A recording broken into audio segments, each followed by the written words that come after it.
Здравствуйте все! Добро пожаловать на канал Магия Песка.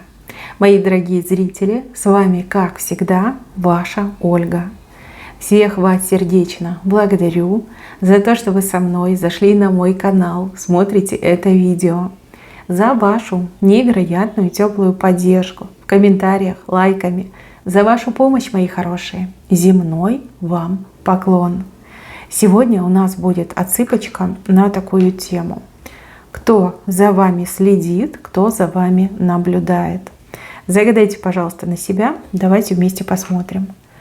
Я прошу высшие силы дать мне возможность ответить на все ваши вопросы и послать для вас только самую важную, нужную и полезную информацию.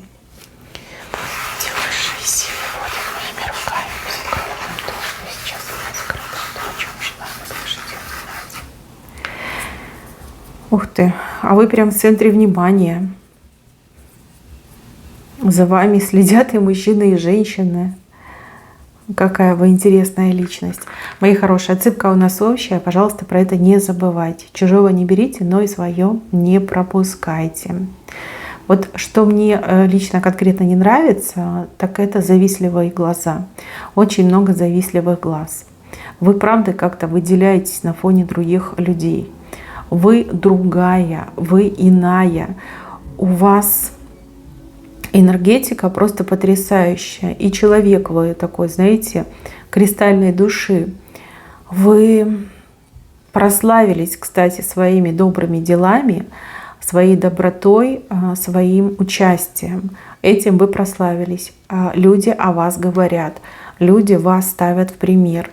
Люди вот детям своим о вас рассказывают. Говорят, вот видишь эту тетеньку, она просто чудесная, будь как она.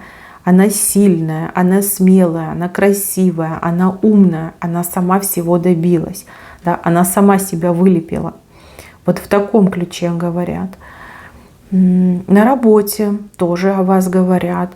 Ваши руководители, ваши начальники вас другим в пример ставят.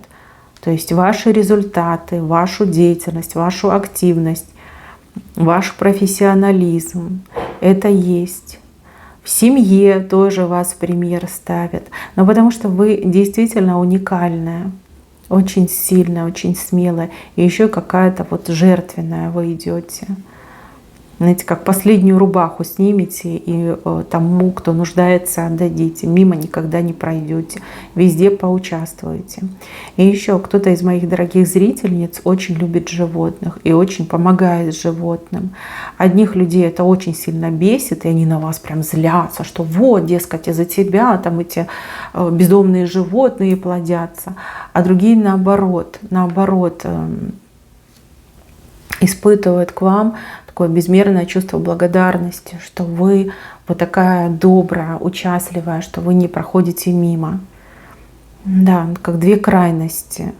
Смотрите, вот вся отсыпка, она как поделилась. Люди, которые вас просто вот обожают, любят, и люди, которые вам страшно завидуют. Ну и злятся, соответственно. Злятся, потому что не могут быть как вы. Злятся тому, что они хуже вас. И это очевидно. Так, ну давайте пойдем по порядку. Здесь мужчину показали. Мужчина, который не может вам простить, что вы его послали, что вы ему отказали.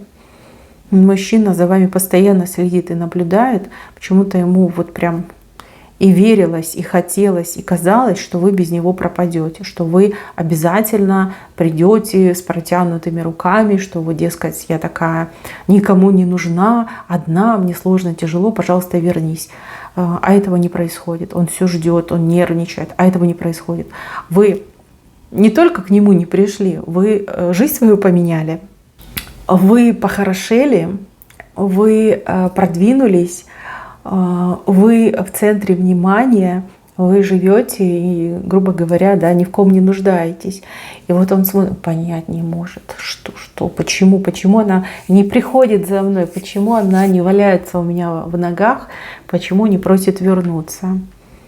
Прям бедный уже весь изнервничался. глаз с вас не сводит. Но он как-то тайно наблюдает, ну, постоянно, регулярно. Он очень много про вас знает. И бесится от того, что вы, ну, процветаете. А он думал, что вы угаснете. Ну, вот так вот. Вы, кстати, без него как раз и процветать стали. А вот с ним бы точно угасли. Потому что мужчина вампир редкостный. Еще и как человек очень поганый. Еще по характеру такой мерзкий. Очень хорошо, что вы его не приняли, что вы его послали и ему отказали. Такой человек никогда счастлив не будет.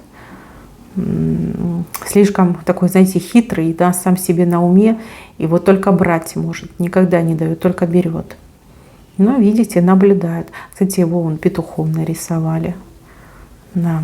Много шума, мало толку. Так, еще показали женщину. Женщина, которая постоянно с вами как будто бы соревнуется в чем-то. Может быть, в работе, в делах, может быть, в какой-то социальной значимости. Постоянно с вами соревнуется, постоянно проигрывает. Она уже всю голову себе сломала, в чем секрет вашего успеха. Почему вы такая популярная, почему вы такая сильная, почему вас так люди сильно любят. Она тут и подражать пыталась, и как все ваши повадки переняла. И даже пыталась вас грязью обливать, да, опорочить ваше честное, чистое имя, но ничего не выходит. Она постоянно проигрывает. У нее, кстати, уже какая-то душевная болезнь из-за этого развивается буйным цветом. Знаете, как с ума сходит, либо, ну, как накрывает ее, да, психика полностью расшатана, разболтана. Но она себя явно до больнички доведет, ну, либо до алкоголизма. Ну, либо до чего-то еще похуже, чем алкоголизм. Но это уже ее проблемы. Но она как соревнуется, постоянно тоже за вами наблюдает, следит, отслеживает. Вот, отслеживает. Кстати, она не одна, у нее есть то ли какие-то подруги, то ли родственницы. Вот постоянно они о вас говорят, постоянно вам косточки перемывают. Каждый ваш успех, каждое ваше достижение для нее это вот как смертельный удар. Это вы должны знать. Так, с правой стороны.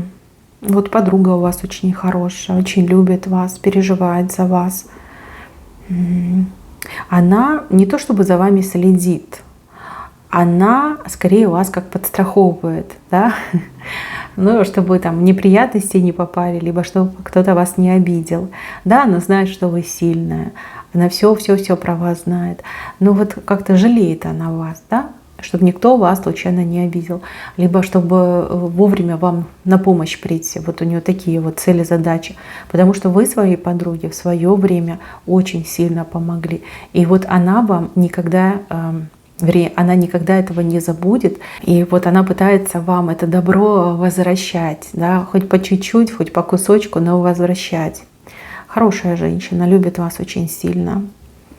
Надежный друг, надежная подруга. Так, кто-то из родственников вышел, кто тоже за вами подслеживает. Но здесь больше как переживание за вашу личную жизнь. Ваши родственники знают, что вы сильная, что вы смелая, что вы пробьетесь, добьетесь, ну, вынесете, да, все вынесете на своих плечах. Вы не робкого десятка и не слабого десятка. А вот за личную жизнь вашу очень переживают. Ну, у кого-то личная жизнь не очень, а у кого-то, в принципе, нет. Да? И вашим родственникам очень хочется, чтобы у вас все было в жизни хорошо. Вплоть до того, что могут вам даже кого-то подбирать, подыскивать в таком ключе. Ну, родственники кто? Родители, там, братья, сестры, может быть, там, бабушки, дедушки, родственники. Кстати, у кого-то и дети взрослые могут отыграться. Да, переживают за вашу личную жизнь очень сильно. Так, еще за вами следит кто-то, кто носит очки. Очки из-за проблем со зрением. Тот, кто носит очки, у вас очень сильно заинтересован, либо заинтересована. Человек видит ваш потенциал, и человек считает, что вы еще себя покажете, либо очень многого в жизни добьетесь. Человек будет делать попытки вам подсказать, помочь либо даже чем-то вас поддержать. Но вы очень нравитесь этому человеку, вы очень симпатичны этому человеку.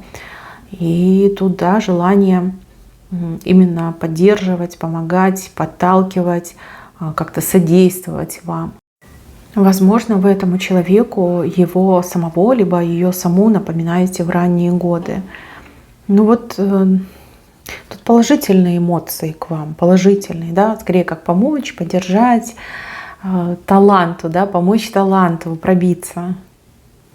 Человек носит очки. Может быть, на работе начальник, который видит ваш потенциал, понимает, что вы можете и должны расти. За вами наблюдает, присматривается. Да, может быть, даже вас подталкивать начнет. Еще мужчину показывают. Мужчина, который держится как в тени, в стороне, но с этим человеком вы периодически как-то контактируете, встречаетесь, общаетесь. Может быть, это ваш коллега, может быть, это какой-то друг, да, в одной компании вы находитесь. У этого мужчины от вас прям мурашки, мурашки, бабочки в животе. Восхищается, влюблен, обожает вас, преклоняется перед вами, очень вами интересуется, а особенно вот в последнее время, зная, что у вас есть проблемы в жизни, всячески пытается помочь.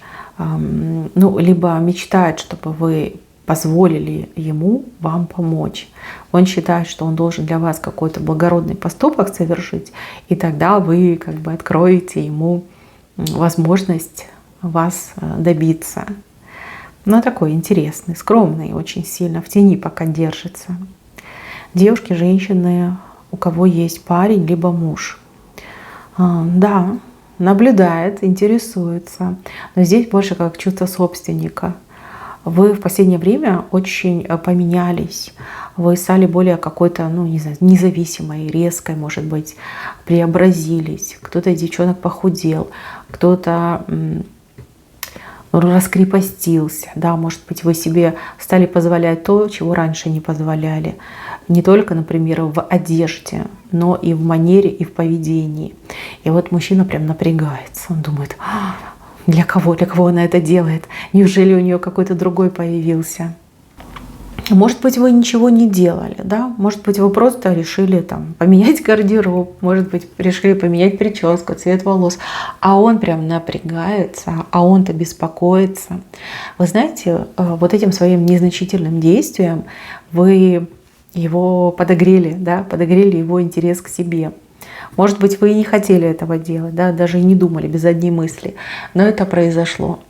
Тут мужчина, конечно, озадачился очень сильно, вплоть до того, что девчонки втихую, пока вы не видите, он может ковыряться в вашем телефоне, в ваших социальных сетях, в ваших мессенджерах. Запросто, запросто. Прям весь на взводе и такой, знаете, прислушивается, когда вы по телефону с кем-то говорите. Если вы задерживаетесь, нервничать начинает. Ну, в общем, вы его подогрели 100%. Так, еще один человек есть. Но у этого человека очень прагматичные цели. Вас как соблазнить, что ли? Соблазнить, не знаю, напоить, уговорить, соблазнить. Человек, как видите, хитрый змей. На змее катается. Очень хитро будет действовать, ну, вплоть до того, что может даже что-то вам там намешать, подмешать, чтобы вы контроль над собой потеряли. Человек давно на вас глаз положил, но вы этому человеку, ну, не знаю, отказали. Либо этого мужчину вы не воспринимаете. А он прям, знаете, такой, не, я типа ее добьюсь, все равно моя будешь. Знаете, человек способен на все. Здесь вас предупреждают. Ну, во-первых, не пить там с открытых всяких бутылок, не садиться с малознакомыми, либо сомнительными личностями в один автомобиль, не оставаться наедине. Ну и, конечно, ну, что-то с собой носить, да, на всякий пожарный случай. Здесь у мужчины мысли вами овладеет, ну, в прямом смысле слова. Это, конечно, ну, безобразие и преступные намерения, можно так сказать. Но как бы он видит вас и никого больше не видит. Действительно вас очень сильно хочет. Мужчина сам по себе такой скользкий, такой, знаете, вот комплиментит, такой хитренький, лощеный весь. У него очень много женщин. Он женщин просто как перчатки меняет. Ну, а вы ему, понимаете, не покорились, вы ему не по зубам оказались. И он как будто бы с этим смириться не может. Да, у него очень хитрые планы на вас. И смотрите, змей очень близко к вам подобрался. Поэтому вы должны быть как никогда осторожны. Это очень важно. Так, здесь девочка маленькая. Девочка, дочка, внучка, может быть, племянница, может быть, даже соседский ребенок. Девочка на вас смотрит как на фею, на волшебную фею. Очень вами восхищается, считает, что вы действительно фея. Фея, которая маскируется под женщину. А ребенок очень сильно вами впечатлился, и ребенок вас копирует. Вашу манеру, ваши повадки, ваш стиль. Прям очень нравитесь вы этой девочке, очень любит вас эта девочка. Вы для нее кумир, вы для нее пример. Это очень мило. Но если это ваша доченька, либо внученька, вы для нее самый любимый человечек в мире. Очень сильно привязана, очень сильно вас любит. И прям все от вас, вот как губка впитывая, да, перенимает на себя. Мои хорошие, на этом все. Спасибо вам за внимание. Берегите себя. Всем пока-пока.